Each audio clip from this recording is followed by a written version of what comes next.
YouTube friends, Kalos Harisate. Welcome back to Mom's Greek Kitchen, the channel where I teach you my mom's Greek recipes in her honor.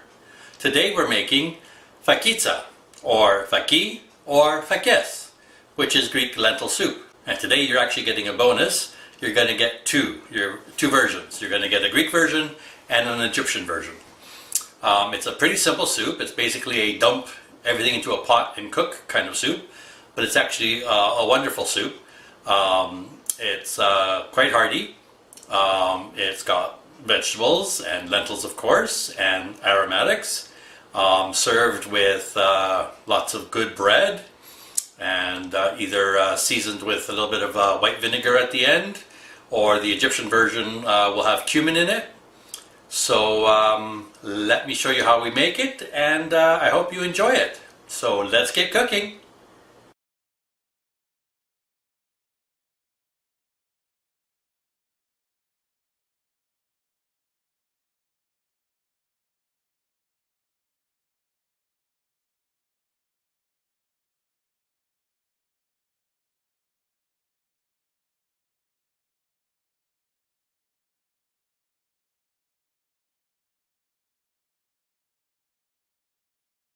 So our first step in creating our soup is to pick through our lentils. Lentils usually come pretty clean, but on occasion a stone or some other debris will be in the package with the lentils, and we want to make sure that nobody's going to eat that or break a tooth or whatever.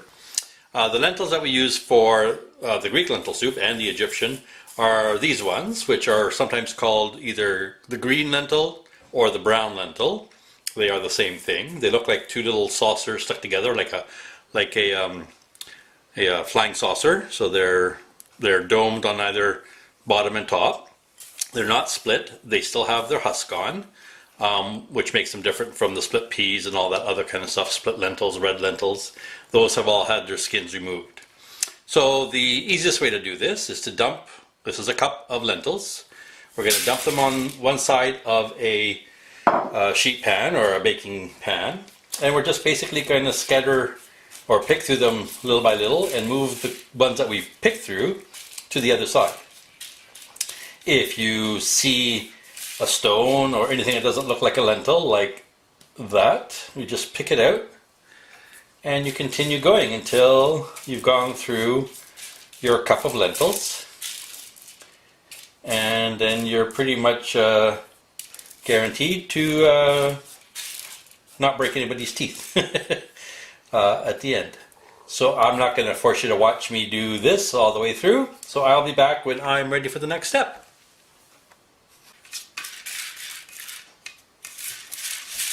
Alrighty, we've got our lentils picked through, and we've got a little bit of stuff that I'm not sure what that is, so I'm going to throw that away. And again, so we keep anybody from breaking a tooth. And I will get the camera set up with the pot and everything, and I will be back to show you how we put it all together. Okay, so here we go. So I've got my pot set up and everything. I'm just going to add my picked through lentils. And then we're going to add all the rest of the ingredients. So here I have a large onion, diced.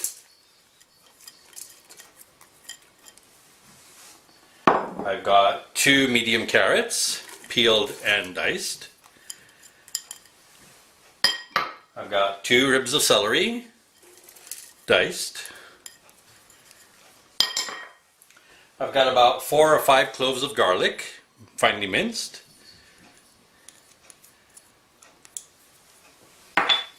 I've got a 6-ounce can of tomato paste.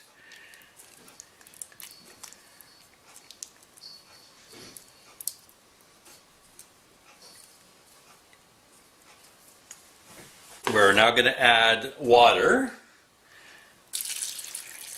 and normally we fill it up about 3/4 of the way full.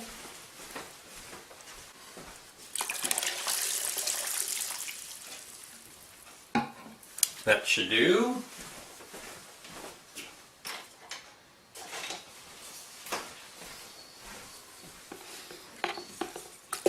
So just going to give that a quick stir.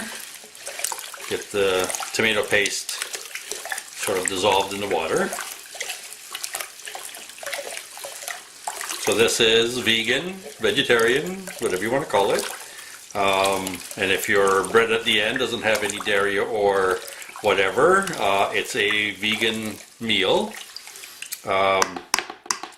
It's actually very filling and quite good, and full of sidero, as the Greeks would say, which is iron, but they meant more than that, I think. Now we're going to add our aromatics.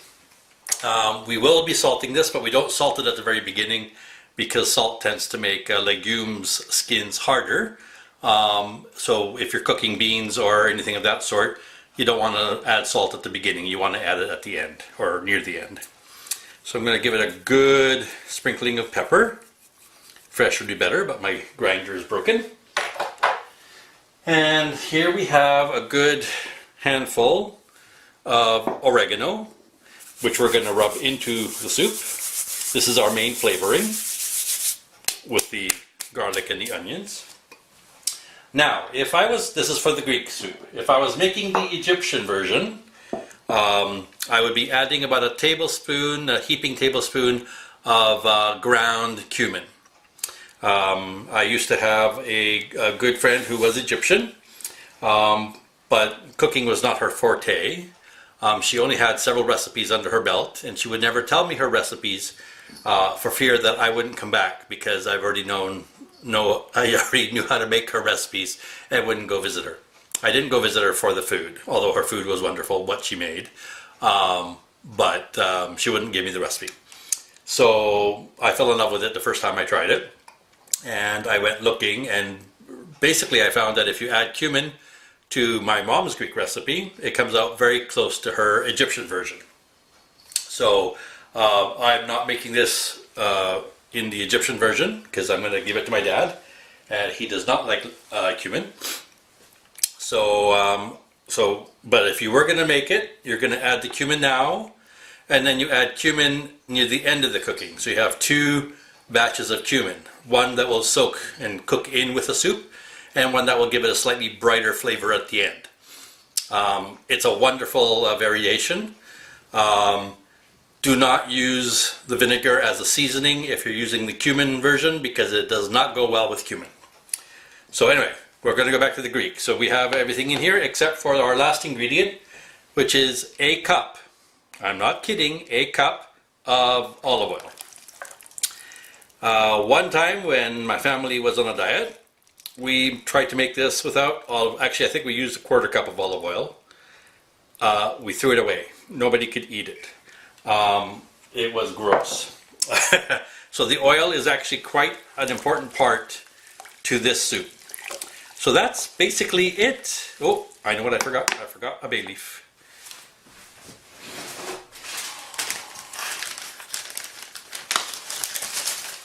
So I'm going to add, I have 3 little ones here, so I'll add 3 little bay leaves, usually 2 big ones.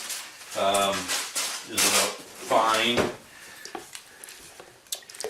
And all we're going to do is we're going to turn the pot on. We're going to bring it to a boil. We're going to reduce it to a high simmer, medium-low sort of thing. And we're going to cook it until the lentils are soft enough that you can squeeze them between your fingers. And we will go from there.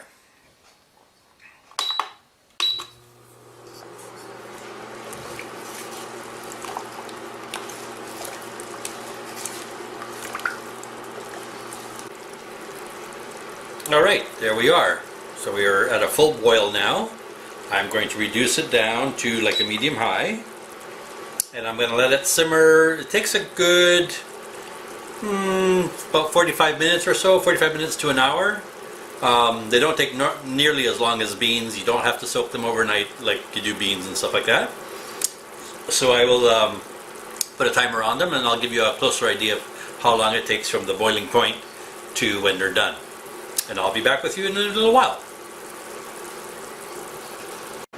Alright, welcome back. So my soup is now cooked. As you can see, the lentils are nice and swollen and quite soft. So if I, hot. If I grab one and squeeze it, it mushes up quite nicely. We're now going to add our salt. And then I'm going to let it cook for a little bit just so the salt gets into all the soup and infuses everything, and we're going to cook it down a little bit. It's always hard to adjust or to guess where it's going to end up. It's almost where I want it. I want it a little thicker. Here's the point where I would normally add my second batch of cumin if I was doing the Egyptian style. And one of the big differences between the Egyptian and the Greek, besides the cumin, is that the Egyptian lentil soup is a pureed soup. So I would take out my bay leaves, and I would either use an immersion blender or something of that sort to puree the soup. It gives it a nice creamy texture, although the Greek heartier, more rustic is also very good. They're just slightly different products, and they both have their charm. So like I said, if we're going to do the Egyptian, I would be adding cumin, a fresh batch of cumin, another tablespoon or so of ground cumin at this point, to let it cook for maybe 5 minutes, and my soup, and then puree it, and my soup would be ready. Since this is the Greek version, I'm just going to let it cook a little bit longer to thicken up, remove the bay leaves, and then I'll show you how we serve it. Alright, back soon. Oh, that took about 35-40 minutes, so it doesn't take very long for the lentils. Alright, see you soon. Alright, we are back. So, our soup is done. I've seasoned it to where I like it. Kept adding salt, etc., and pepper. I'm going to take out the bay leaves now.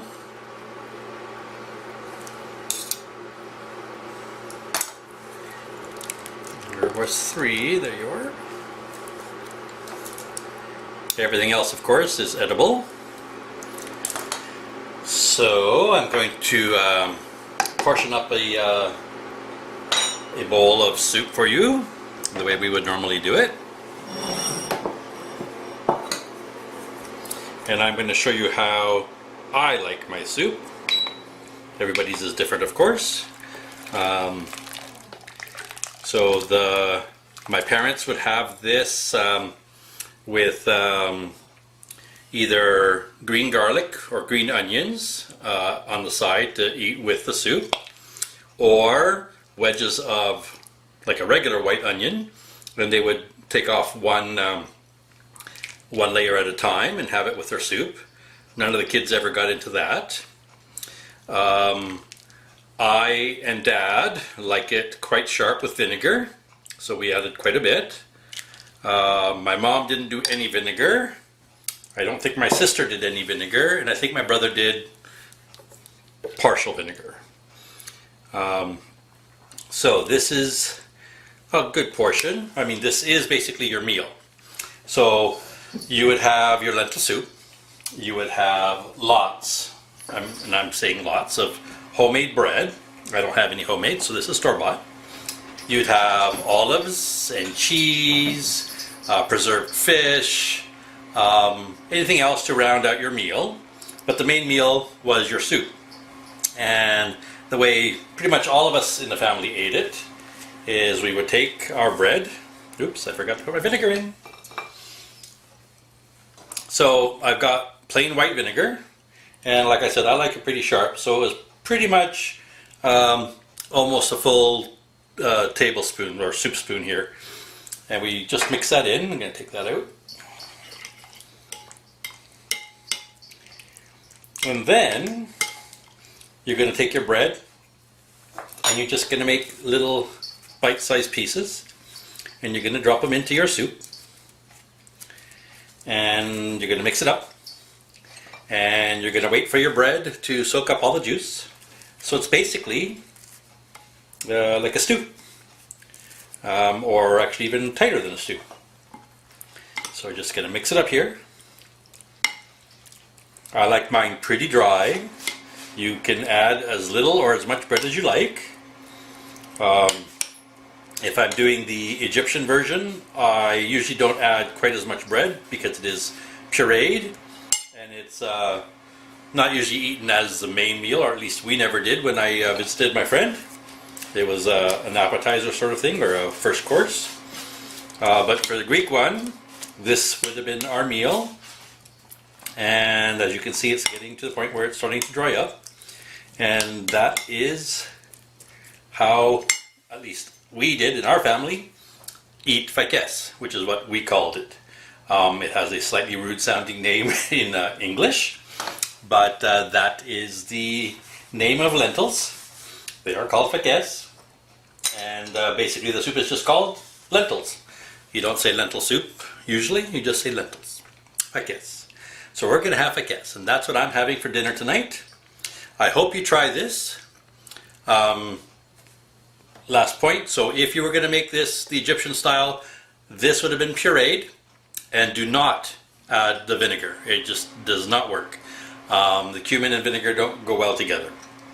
But it is also a great soup. So I hope you try either or both. And if you enjoyed the video, like the recipe, please give me a thumbs up. Subscribe if you haven't already. And hit that little bell on the side, which will tell you when I post a new recipe. Hope you come back, and we'll see you next time. Take care. Bye-bye.